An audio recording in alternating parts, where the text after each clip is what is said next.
In a favela north of Rio de Janeiro, escorted by dealers and watched from all sides to ensure protection, we pass the graveyards of stolen cars, harvested for parts before being burned.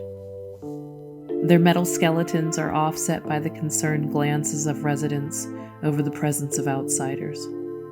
An ununiformed police officer had crept into the slum yesterday in an attempt to kill a leading drug lord. The community is made up of 2 3-story buildings with cinder block frames and sheets for doors. Tin and trash bag roofs stretch out for miles as a group of shoeless children leads us through their unpaved alleys, in one door and out another. There are few boundaries between homes with the exception of one huge wall that I cannot see over. It seems to divide the slum from the rest of the world. A young girl takes my hand and pulls me closer to its parameters, around the corner and through a 3-foot round hole where the kids have broken through the concrete.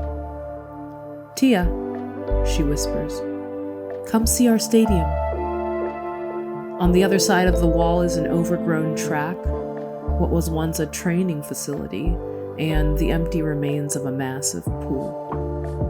Worn down cement and children running circles around the expanse is a harsh contradiction to the narrow streets they come from. "This is my Olympic stadium," she says proudly. "Let me show you." As the first developing country to host the Olympic Games, Rio de Janeiro leaves a legacy different than any other nation in the collective memory of this global event. As the Olympic Committee wrote, quote, "Rio is not a finished work. Just 500 years ago, this was all jungle.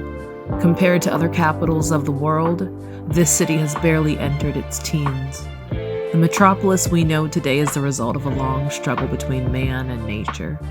In its beauty and contradictions, Rio combines all that is good and bad in Brazil.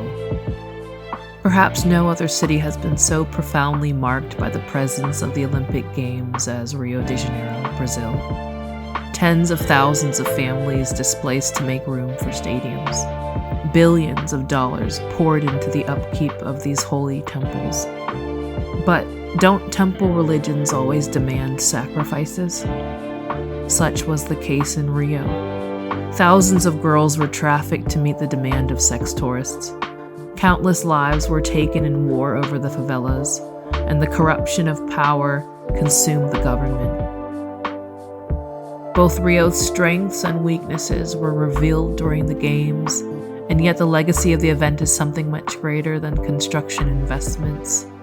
It is written on the hearts of the most vulnerable and incomplete without understanding a journey that began before and continues well after the Games. Its uncertain ending is partially in our hands.